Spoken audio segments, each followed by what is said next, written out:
Hey everybody, what's going on? Hellmite here, bringing you another video from Grab the Lantern today. There are only a couple more PBE deploys before Riot end up going on their usual 2-week vacation in December, which means that I feel like it's a good time for us to finally go through and do a skin review of all of the skins released this year in 2021. I started doing this last year, so it'll be interesting to kind of look back at this year and see how it is going to differ from all of the skins that were released in the previous year, as 2020 was, I think, like a bumper year for skins for Riot Games. I think there were a lot of really cool inclusions, and really they upped the number of skins they create in general, which was a really nice change that they managed to make. 2021 I don't think was as good. There were some gems shining in here, but I also feel like there were a lot of misses as well. So let's go ahead and hop into things. First off though, a couple caveats. I'm not going to be looking at either one-off skins or skins that had extremely few releases this year, just because there's not that much to talk about in general. So, for example, I won't be talking about the Black Frost or Dragon Slayer skins. I feel like there just isn't enough for me to really delve into there. I'm not going to be talking about esports skins. We already kind of know what aesthetics those were going to have in the first place, so it doesn't make a lot of sense for me to try and break that down, or things like Conqueror Jax, because, again, that's a one-off. And finally, I will not be discussing any of the Prestige skins, because if the base is good, the Prestige is good, but slightly worse because it's Prestige, and if the base is bad, the Prestige is worse. That's just how it works. I don't make the rules, guys, so keep that in mind when I go through these. If you're really hoping to hear my opinions on Prestige, there it is right there.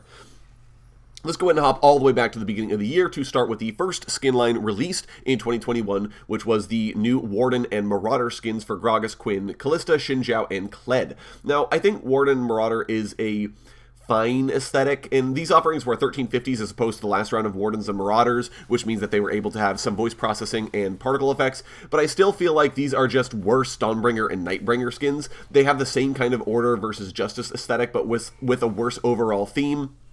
I think they're fine, but they have no significant improvement over any current offering for the selected champions. And in all honesty, Riot kind of shot themselves in the foot this year with these skins, because there was one pseudo-popular champion in this bunch, and that was Xinjiao. And when Xinjiao is the marquee champion of your skin release, like, you know things are bad. So I really feel like Riot tried to do Warden Marauder again.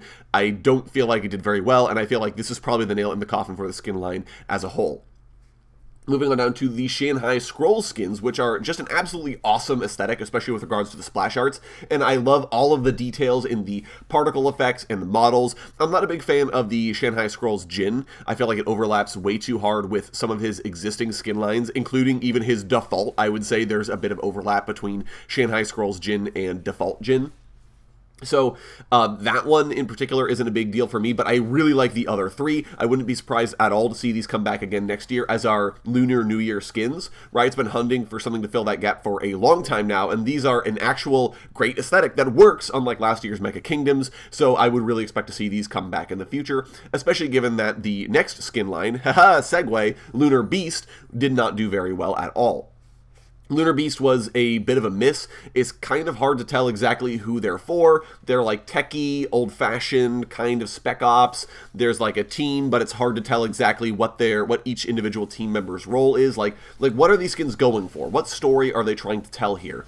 And they basically all then pale in comparison to the current offerings for these champions, because if you look at the other skins that these champions have, those skins know what they're about and they know what they're trying to convey, versus these ones which are sort of all over the place and don't fully commit hard to any particular angle, which just leads them feeling very mediocre across the board. I personally kind of like the uniform aesthetic, but I feel like they're not good enough to stand on their own. I think the one exception is Lunar Beast Viego, because I really like the blue coloration, how bright that is in comparison then to the sword he's holding. I think it gives him some degree of contrast that makes him stand out a little bit more. But I might be a little bit biased because I like basically all the Viego skins, so maybe that's just me. I think we're almost guaranteed to not see these next year unless they sold significantly better than I expected. So we'll see, I guess, in February or so if these do come back. Moving on to the Crystal Rose and Withered Rose skins. I'm of two minds on these. When they came out, I think that they were received fairly well. I think that the champion in fancy dress clothes is kind of a fun aesthetic, and Crystal Rose had sort of a weird story angle to it. I do feel like they didn't quite get over the hump there. Like Crime City Nightmare, which we'll talk about here in a little bit, I really feel like took a fairly standard concept and added a detail that really helped make it stand out and made it more interesting than just champions dressed as mafiosos. And Crystal Rose and Withered Rose gets kinda there, but it still ends up mostly being just champions in fancy dress clothes, which isn't that great. They are very unique, but I feel like their uniqueness is crimped pretty hard by Debonair and Crime City Nightmare, because those have just a better aesthetic overall, and those have a lot more champions associated, and just in general, I feel like these, in hindsight, are just getting completely left in the dust, even though when they came out, they were regarded as very interesting and engaging. I do think that Withered Rose Talon is like the worst skin I've ever seen. No one could even recognize him in his splash art, and I'm tempted to say this is a Talon problem given how little personality or character he has, but I think it's more of a problem with the concept. And LeBlanc and Brand in the Debonair skin line suffer in the exact same way, if we're getting ahead of ourselves real quick, where, and this is an ongoing problem Riot's been having, where it's hard to tell who's who in splash arts because Riot have a habit of prettying up champions that they didn't used to do and making them almost unrecognizable from their base. So it's an ongoing problem, and I think Withered Rose Talon was sort of the first one to happen this year. But so I feel like these skins, when they came out, were nice, but I feel like now that Debonair and Crime City Nightmare have been released, they've sort of fallen off the board, and I wouldn't expect to see these again if Debonair does well. Moving on to the next skin line, which is the Bees skin line in what was it? UB, Zahar, and Bmaw.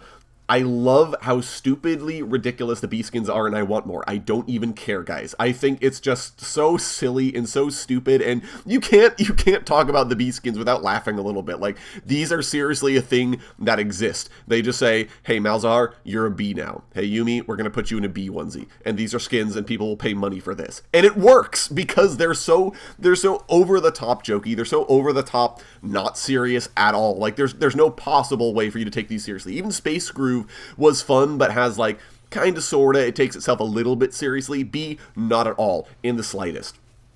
Are these the best skins ever? Like, no, of course not, but I love how jokey and non-serious they are in comparison to every other skin line in existence, so gimme more. I want more. I don't care what you have to do. I don't care how forced the change of a champion into a B is.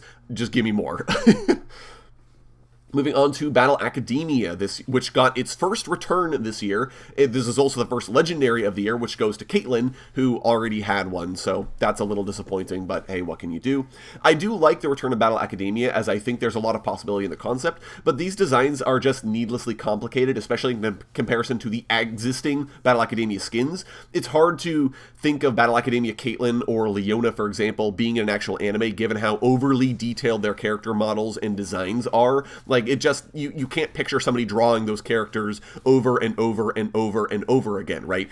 So it just doesn't quite get there. I feel like Riot over-executed this year on the concept and just kind of shot themselves in the foot with the return of Battle Academia as a result. I do want more Battle Academia, but I definitely think that this year's iteration was a swing and a miss from the execution standpoint, and that Riot are going to have to take things back a little bit in order to fix the skin line going forwards. Moving on to Space Groove, which is absolutely amazing. I think Space Groove is such a fun aesthetic that isn't obviously jokey like the Bee skins are, and Riot found excellent executions for champions that could have been pretty boring inclusions otherwise. I think Lux and Samira, for example, were champions where I was like, why are these champions getting Space Groove? How does this make any sense? But the designs actually kind of work, and that's the weird thing about Space Groove, and I would say the beauty of Space Groove, in that it did make it work out. And I think the reason I like Space Groove is because it knows exactly what aesthetic it's going for and is unapologetic about it. Lunar Beast didn't commit solidly to any one direction. It kind of became an amorphous blob of, I don't really know what I'm doing, so I'm going to include elements from a bunch of different disparate things and hope that there's something in here that you're going to like, but because the overall package is bland, it doesn't matter if there's one thing about it that you liked, the rest of it wasn't enough to get you to actually buy the skin. Space Groove says, if you like this, you really, really like this. If you don't, you really don't, and that's fine. And that's what makes Space Groove, I think, one of the best releases this year. That's not to say that it was perfect. I think Rumble, for example, he's still just being hampered by his old model, which makes his skin fall off a little bit in comparison. I think Gwen was a bit of an odd inclusion this year in terms of a Space Groove champ. It really feels like she overlaps more with the Candy Kingdom skin line in her Space Groove aesthetic, but otherwise, I absolutely love Space Groove. I love what they did with Blitzcrank, by the way. His legendary is perfect, and it's Blitz's first legendary. Piltover Customs doesn't count, by the way, for those of you guys keeping track. So, absolutely love Space Groove, really hoping it comes back. Moving on to another great skin line in Arcana. I think it's absolutely wonderful. It's another concept that's a little hard to immediately understand and which doesn't have super broad appeal, but it knows exactly who it's being marketed to. If you look at Arcana and you like Arcana, Arcana was like made for you. It's not just that you like it, you really, really like Arcana. I do think Lucian is a little boring in these inclusions, at least in terms of his character design, but I do think the execution on the other three just completely hit it out of the park and make these skins some of the best offerings of their respective champions. The Xerath, I just want to touch on a little bit. I think the skin is mostly fine. I am not a fan of the marketable e-boyification that Riot keeps seeming to throw at their ugly male champions, but he does enough to mostly justify the concept. I love the sort of connection between the major Arcana from Tarot with these champions, and I'm really looking forward to seeing if we get more Arcana champs in the future, what cards they're going to represent here. So really excited about the Arcana skins. Again, another one I hope comes back. Moving on down to one of the marquee releases of this year, which is the new wave of Project skins, and I'm gonna be real with you guys. Project needs to end. It's had too many inclusions, and it's had its aesthetic completely watered down to the point that it no longer feels unique or interesting like it did when it first came out. I think this year was the nail in the coffin for it. Varus, for example, is utterly unremarkable. People named at least 4 other champions he could have been when the splash art was leaked, which lets you know that Varus isn't doing anything interesting with the aesthetic at all. Senna's another one that feels like she just kind of gets slapped in the Project aesthetic because Lucian is already here. She doesn't do anything creative or unique with it. Mordekaiser and Renekton, while they got cool iterations on the skins that do a couple of interesting things with the aesthetic, they were legendaries, which means I kind of am inclined to discount those inclusions. And I don't think they match the aesthetic of Project at all. Mordekaiser is a big lumbering robot guy, and Renekton's a beast, which is just, it flies in the face of what Project was originally all about. And it just feels like Riot have expanded it so much that it's lost its focus. It's lost that killer edge that it had. Like I was just talking about with Arcana and Space Groove, right? Those skins lines know what they are, and they know who they're marketed to, and they don't try to hit anybody else. And Project has slowly been expanding to try and get more and more people, that by this point, it's lost that spark, and it's lost that interest, and it's that amorphous blob of these are just cyborg champions now. And I'm like Project's #1 diehard stan, guys. And I'm saying this. So I really feel like these inclusions were just kind of a letdown across the board, and I feel like Project needs to either take an extended trip off or needs to be basically put out to pasture by Riot from this point on. Moving on down to the Astronaut skin line, which this was a relaunch that we got last year with Astronaut, Bard, Poppy, and Gnar, and it must have been a success because we got another crop of Astronauts this year. I feel like all 4 of these, though, are a bit of a swing and a miss. I feel like the previous 3 felt like fun executions on the champions in spacesuits as astronauts, which was kind of fun, but bringing in the pseudo-storytelling with the Vhagar and Rammus skins are just weird. I'm not sure that I like the Maokai appearance, even though they did try to do something slightly creative with him. Astronaut Corki is a gigantic question mark for me personally, because did they forget they made UFO Corki already? Like, that feels like that should have been his astronaut skin, so I do feel like this was another swing and a miss for Riot in terms of skin execution, and maybe the nail in the coffin for the astronaut skins overall, unless they did much better than I expected them to. Moving on down to the Ruined skins. Now, technically, we got half of these at the start of the year, but we got the rest of them this late in the year, so I feel like now is a good time to talk about them. These are canon skins, but unlike the Sentinels, these feel like they work for me, because we know that Ruination isn't a permanent thing, so anything that happens to the champions in the skins is totally fine. I feel like all of these capture the negativity of the champions and magnify them to make them ruined, so amplifying Shyvana's brutality, which is evident in her splash art and her skin, or Draven's narcissism, which should be pretty obvious given that super deep V he's got in his jacket, or Pantheon sort of moving him away from a slightly refined warrior into just a brute who cares about war only. Right, like that's what Ruination is all about, and I feel like it's a really good aesthetic for them. And it's super good particles, it's a super strong aesthetic, and especially for storytelling, I really like these skins. I do feel ruining the literal spirit of Ionia was maybe a little easy for Viego to do, talking about Karma here, by the way, but otherwise I really like these skins. I think these were the best canon skins that we got this year. And speaking of canon skins, we're going to talk about Sentinel now. And realistically, it's the fact that they're canon that ruins these. They have super, super good particles, they have super good splash arts, they're excellent from a cosmetic standpoint, like they're some of the best skins released for the champions that got them. But the problem is they're canon, and then they make you ask too many questions then about, well, if this is canon, then did Olaf just choose to wear an eye patch over a perfectly good eye? Why does Rengar no longer wear an eye patch and has apparently perfect vision in both his eyes? How come the Sentinels just happen to have a bunch of floaty blades for Aurelia to manipulate, and how can she manipulate them anyways, given that they're not her family's shattered crest that she's able to manipulate using the dances passed down from her family through generations, etc., right? Like, there are so many questions asked that these skins make you ask that it kind of ruins them for me. And I really feel like the problem was with the storytelling and with the fact that it feels like Riot didn't try to set these skins up in a way that would make sense in the canon, right? They just kind of said, whatever, we're just going to make them and you guys can play with them. But the canonicity factor is what ruins these skins. So I think that's why I kind of give them a hit or miss. I do really like them from an aesthetic standpoint, but just the canon problems are what ruin them. Moving on down to Coven. And Coven to me is starting to hit the same level that Project is on, which is like a really, really solid aesthetic and a solid skin line, but more and more champions being added will start to dilute its extremely solid aesthetic. This year's launches are already starting to do that. Ashe makes like no sense at all as a Coven champion, and while I think Ahri does work with the aesthetic, I feel like Ahri being added to like any skin line makes it feel more generic just due to how often Riot make an excuse to add Ahri to a skin line, regardless of how fitting she actually is for it. But, like, Evelyn has an extremely good legendary. I like the old god skins being added to the skin line to help diversify it a little bit. But I do feel like Riot need to call it quits with Coven being a yearly appearance and just release them as one-offs from now on with champions that really deserve it, as opposed to trying to make it a yearly thing like this, because you're gonna do a project to it, you're gonna ruin the aesthetic, and I would really, really hate to see that happen to Coven. Talking about the Phoenix skin lines, which these were snoozeworthy. I barely remember that these were even released this year. They don't have a super solid or unique aesthetic. They don't tell a story, and I don't think they do anything unique at all. It's nice to see Seraphine get a post-release skin, but I think these Phoenix skins can get left behind as we move into 2022 and beyond. Finally, we get to Crime City Nightmare. Now, this take on the Crime City skin line is pure money, in my opinion. The mafioso archetype is like fine, but it's too generic, and it sort of says, why do I care about my champion being a mafioso or wearing mafia clothes? Like, why do I care?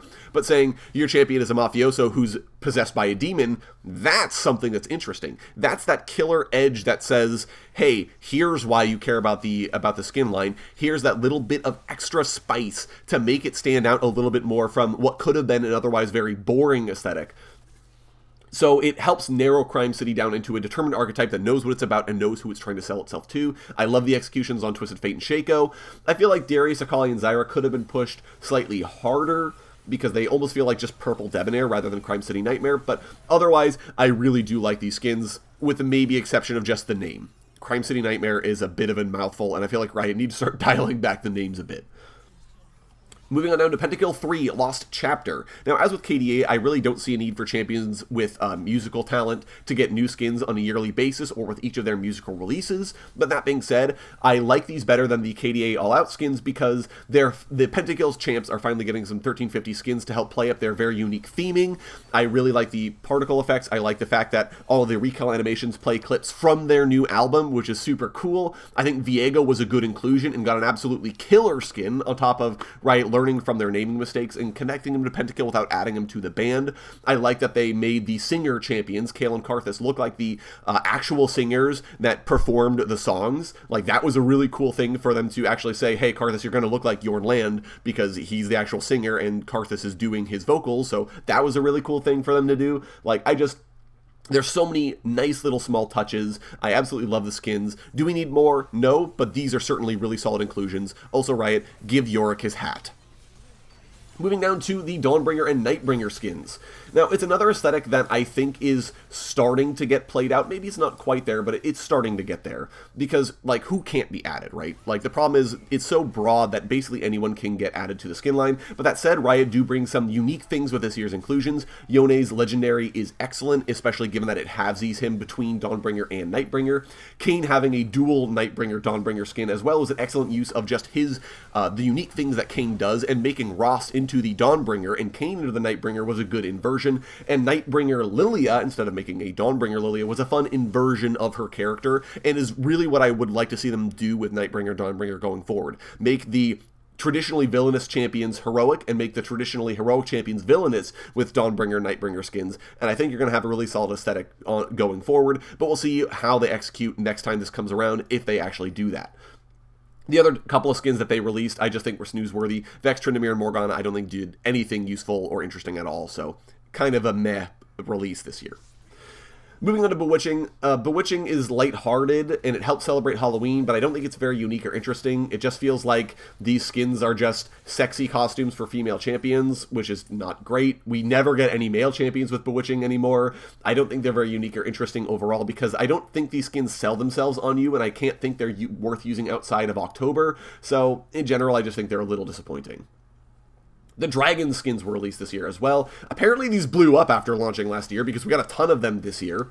I think it's a fun aesthetic that's pretty open for Riot to include anybody, but also then it kind of raised the question of who couldn't get one. How many dragons are there? Why are all of these different dragons giving champions, one person in particular, their power as opposed to trying to spread it out? Like, it doesn't feel like a skin line. Right, like the only overlap we have, Storm Dragon, Lee Sin, and Aurelion Sol. No one else overlaps, so it's sort of... I like the individual skins, but as a skin line, I think it's just too muddy to really be interesting or engaging. The double Yasuo Legendary was not entirely unexpected, to be honest. I think they're good skins, but that doesn't make the release less tiresome because it's Yasuo. And it's also a little ironic that Duality Dragon Volibear didn't get the double Legendary, but that's sort of beside the point. I think they're fine, but I don't think they're particularly interesting. Moving on to the Arcane Skins. Now, I love the concept of these. Giving us retroactive skins is a great way to tie the game of League of Legends to Arcane, and letting us see champs as they might have been before modern times, where they would almost certainly be using their classic skins still.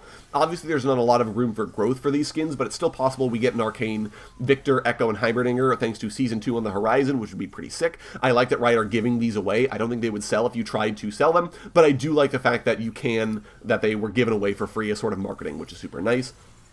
Cafe Cuties, I think, is a really interesting new skin line that is...